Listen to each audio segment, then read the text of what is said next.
page turners, welcome back to the channel. I'm Matthew, the man with the hat who reads. And you can see the hat. It's book haul time. Book hauls, as I have said many times before, they're my favorite videos to watch because I love seeing what everybody has recently added to their collections and is excited about. And they're my favorite videos to make because I'm always excited to show off what I have recently acquired. And this is, of course, the book haul for March and April 2024. I have 18 new books, well, new to me, books here. We're going to talk about all of them and give a little idea of when I might get to them, because I've been trying to prioritize reading some of the books that have been sitting here longer. So a handful of these will probably not be anytime soon. But that's okay, because I mean, you got to always replenish the collection. Otherwise, eventually, you're going to have nothing to read. So, you know, it's a win-win in my mind.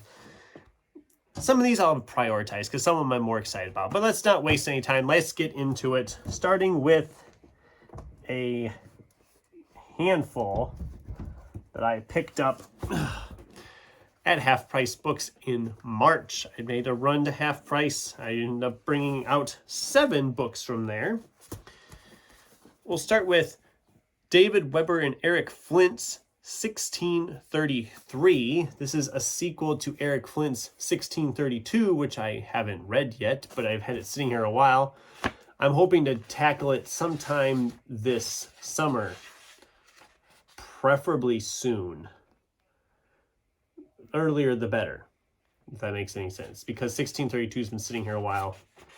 I'm a little concerned since this is technically, the sequel is technically David Weber and Eric Flint, because my previous foray into David Weber, of course, was Out of the Dark, which, as I did a whole video about it being the worst sci-fi book I ever read, I'm a little leery. It's also fairly thick. It's like 600 some pages. Hopefully, with this idea, it won't be that bad. The whole idea of 1632 was like, time warping a bunch of these different people from different times into early era of America, I believe it was. Maybe it was London. I don't remember. I read the synopsis ages ago. I know it sounded good and I want to read it. I just haven't gotten around to reading it yet because it's also a thicker one. So hopefully this summer I can get to 1632 and then pick up this one sometime after that. Another one that I don't know how soon I'll get to, because the first one sat here almost 2 years, and it's, again, a thick book, almost 1,000 pages. Well, if you count all the appendixes, it is 1,000 some pages. But it's George R.R. Martin's A Clash of Kings, book 2 of the Game of Thrones, of course. I really enjoyed Game of Thrones. I wasn't expecting to enjoy it as much as I did. So I did decide to go ahead and pick up the second one. We'll see when I get to this. It might be a little while. Okay, then we have The Strange Case of Dr. Jekyll and Mr. Hyde and Other Stories by Robert Louis Stevenson. I've never read Jekyll and Hyde. I mean, I know the story. I mean, it's one of those everybody knows the story, but I've never actually read the actual story. And seeing as I'm trying to get more classics worked into my reading, I figured, whatever, it was like $3, I think, for the Barnes & Noble Classics edition, which I have a bunch of on my shelf already. And they look nice on a shelf. So I always like to get these editions if I can. But it has other stories also. A Lodging for the Night, The Suicide Club, Thrawn Janet, The Body Snatcher, and Markheim. I don't know any of those other stories either. So this will be a fun one to read maybe around October of Horror. I mean, it's Jekyll and Hyde. Right time for that? I don't know. We'll see. I'd like to get it read this year. It's not terribly thick compared to some of the classics, so that'll be a good one to get to. These next two I don't know much about. They just sounded interesting and bizarre. We have Robert Olin Butler's Hell.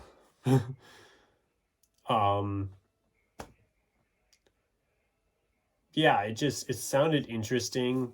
It sounded like it's satirizing hell, which I've read books that do that before, and it's always can be interesting what other people kind of picture that as. I don't know much about the author.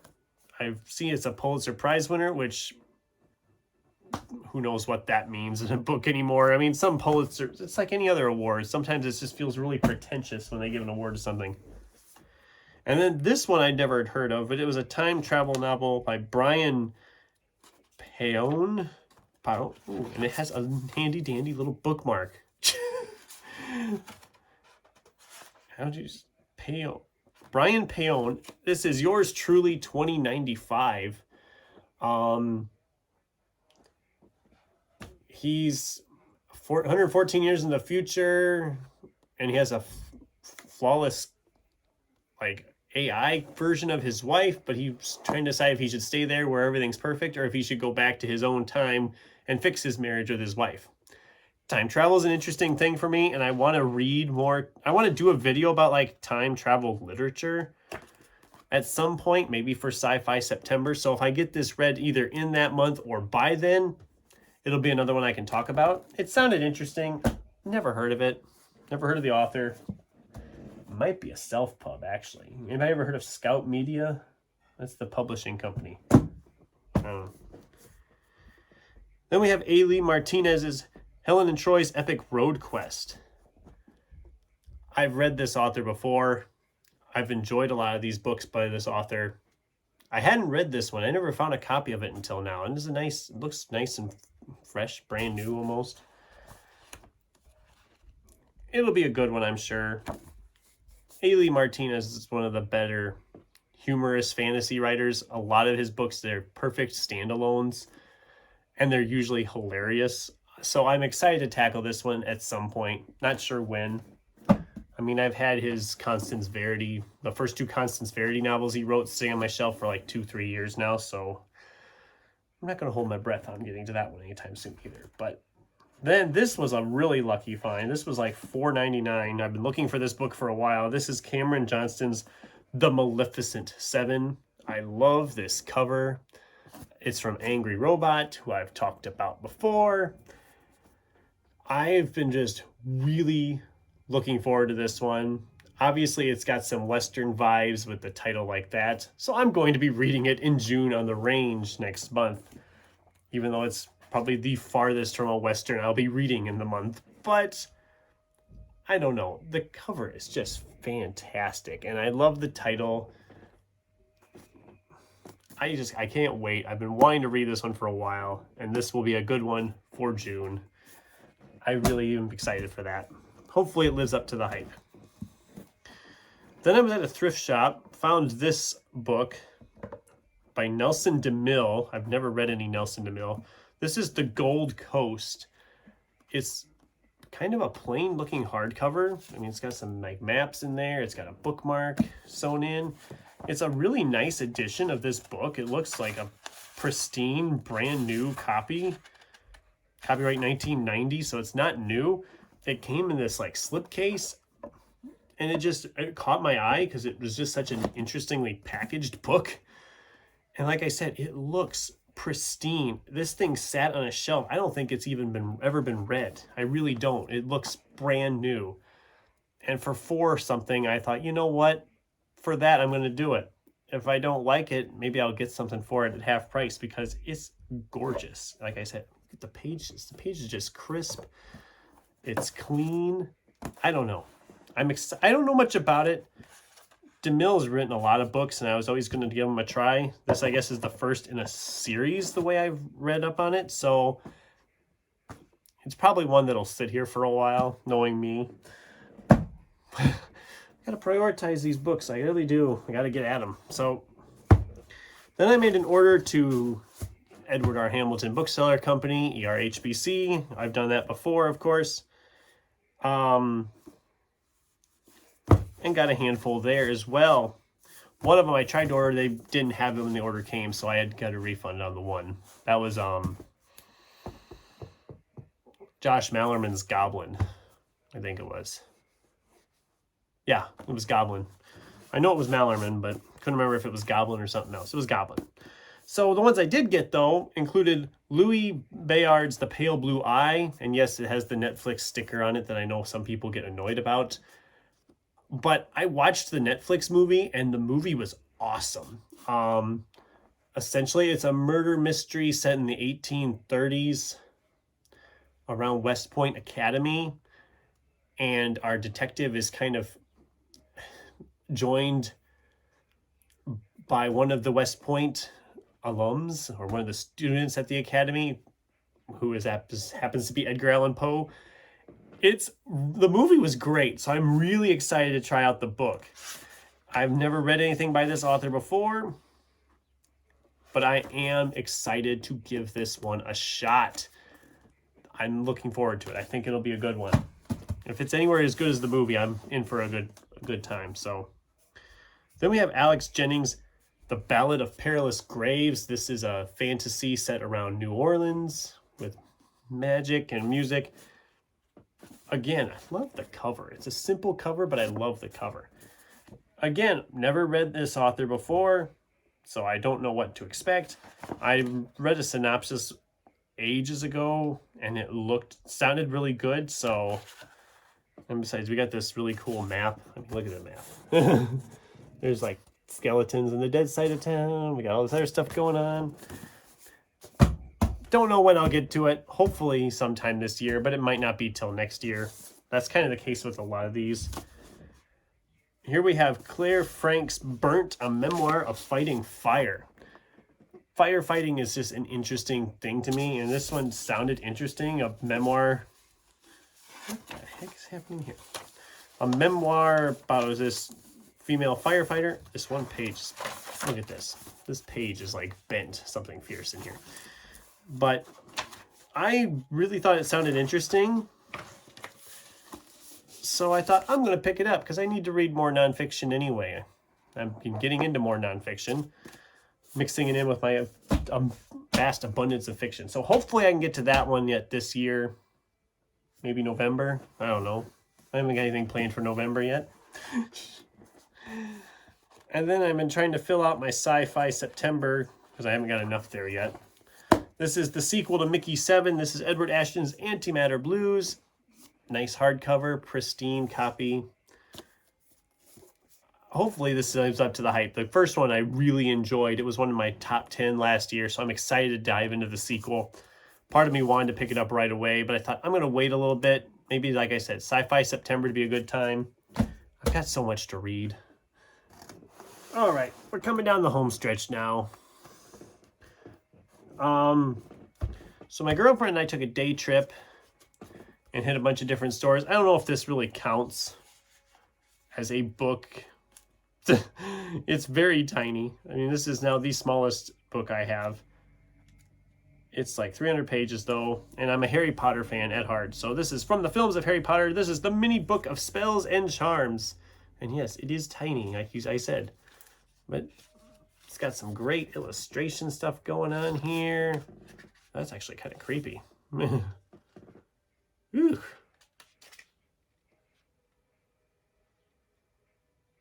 Ew. I don't remember that being in Harry Potter. Let's find something a little bit more recognizable here from Harry Potter. There we go. There we go.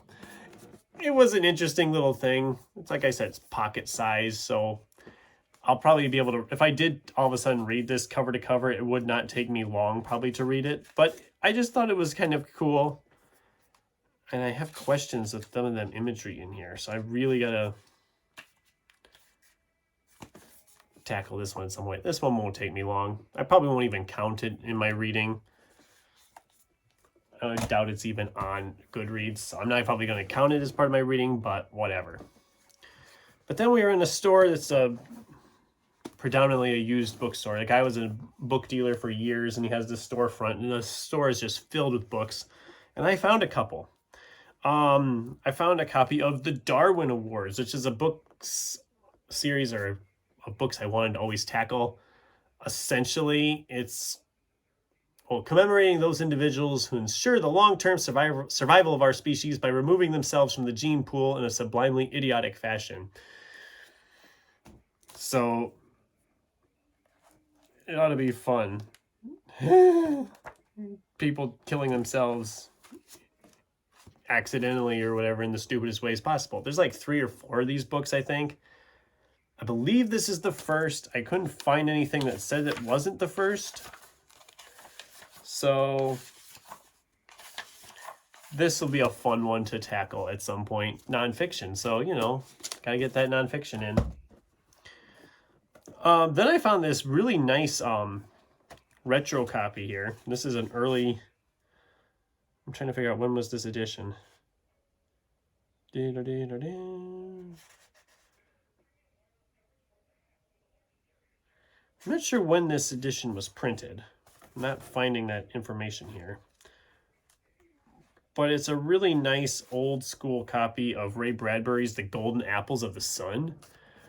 I've been reading more Ray Bradbury, and I haven't read this one, but like I said, I almost had to because it's the retro look. I mean, look at that. The illustrations look cool. Here, let me see if I can find another one. Oh, here we go. That looks creepy, doesn't it? So, yeah, again, I don't know when I'm going to read this one, but this is one I'm probably going to read and then be like really taken care of because it's just a nice looking edition. A nice old school copy. This thing is probably, if I can keep it in the condition it's in, it's probably worth some money. So, wish I could figure out when it was printed. They list like the printing history and they're listing up to like the 15th printing. So I don't know which printing this is. I'm assuming the 15th. But they don't have a date behind that one either, so I don't know. I don't know, something like that. Then we went to another thrift store. I got myself a copy of a book I had read before, but every time I was looking for this book, I either would find a really expensive new copy or used copies that were beat to heck and back. This copy was in pretty decent shape. This is Richard Adams' Watership Down. I read this a few years ago. I really enjoyed it. I wanted to read it again at some point, but I thought it was like $5, and like I said, it looked pretty good shape. It'll look nice, which is what I want. I want a book that looks nice if I'm adding it to my collection to keep like that. I mean, in some cases I don't care. I mean, I have books that are pretty beat up at times, but you know what I mean. Then I found this one by Neil Shusterman,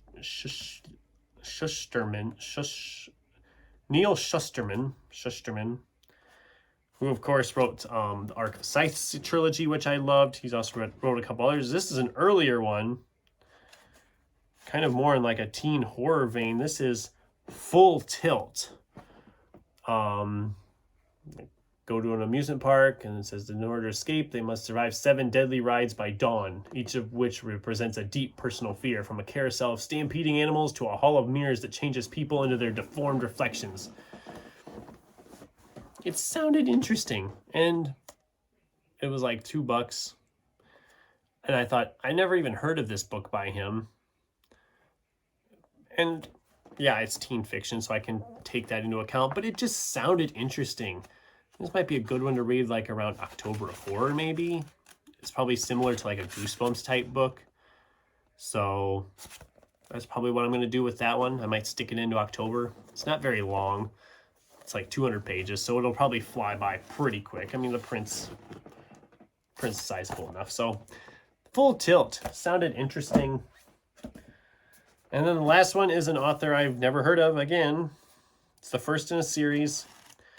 But it sounded similar to the Orphan X series, which I've loved, and since I'm still waiting on the newest one of them in paperback so I can add to my collection, this is John Brownlow's Agent 17. It sounded interesting. We got here about 17 is a hitman, the best in the world. And he's ordered to find and kill his predecessor 16. Hit goes wrong and Hunter turns to hunted. As an ultra-violent duel develops between the two killers, the real target of the job emerges, and 17 realizes they must join forces to defeat their joint enemy and prevent the deaths of hundreds of thousands of innocent civilians. I mean, if it plays out like an Orphan X novel, which is what it's reminding me of, I'll fly through this thing when I read it. I'm not sure when that will be. Again, it's another one of those books that'll probably sit here a while. That's probably the case with a lot of these because I am trying to prioritize stuff. But that's the haul. It was a good month couple months of book buying again, and May and June is always a sizable time because I end up buying a lot of books around my birthday and getting gifts and all that stuff. So what was your guys' thoughts? Did any of these sound interesting to you? Have you read any of these? Should I prioritize any of these? What did you get in your recent book buying adventures? I'd love to hear from you in the comments down below. Thanks for watching, and until next time, keep turning pages.